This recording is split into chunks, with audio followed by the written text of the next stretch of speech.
ৰাইজ বোলে জ্ঞাতি বুলি কোৱা বিষয় বোলে সাক্ষাৎ ঈশ্বৰ পূৰ্বকৰ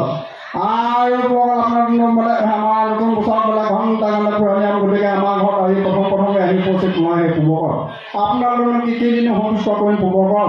হয় বোলে আমাৰ পিতৃপিতা পূৰ্বসকলে নতুন বছৰত বোলে বিহুৱাইৰ এখনে শৰাই দিয়ে হৈ গ'ল পূৰ্বৰ শৰাইৰ ভিতৰত অনেক মানে ক'ত নাপায় কথা ভক্তি দিয়া হয় যিখিনি সেইখিনি ভালতো সন্তুষ্ট হ'ব আৰু আপোনালোকৰ অনেক মানে আসন বিখন বঢ়াবলৈ যদি ক'ত নাপায় তেওঁলোকে আৰু বৰ হয় পূৰ্বৰ গৈছে তেখেতৰ ঘৰখনৰ ভিতৰতে আপোনাৰ যদি নতুন বছৰ আছে হয়তো ঘৰখনৰ ভিতৰতে আজি নতুন বছৰত ক'লে ৰাহু কেতু ভূমি মঙল গ্ৰহ কোনোবা খাং মং বুলি অপকৰি সেইখিনি বিহুৱাই যে বজে বজে নিজৰ নিজৰ নিৰ্মাণ কৰিব ইয়াতো পাম আৰু তেখেতৰ দুই ঘৰখনৰ ভিতৰতে দুই প্ৰকৃতি আছে কেইটামান ল'ৰা ছোৱালী আছে সেইখিনি জানে সেই মনুষ্য ভূমিলৈ নৈ নগৈ অস্ত্ৰ ঘূৰি পৰে জানে বাহানে পৰ্বতে পাহাৰে চাকৰি পঢ়া শুনে আছে আপোনালোকে আগে যাব তাৰ ফলত চেক ল'ব জোনা যেন ভোটা কৰিব নিলগতে মানি আনিব ইয়াকে বুলি প্ৰাৰ্থনা কৰে আৰু কয় যে নতুন বছৰ আছে এক ৰং পাতিবলগীয়া আছে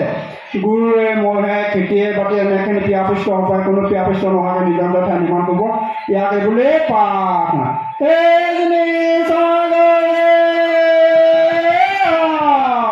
কৃষ্ণ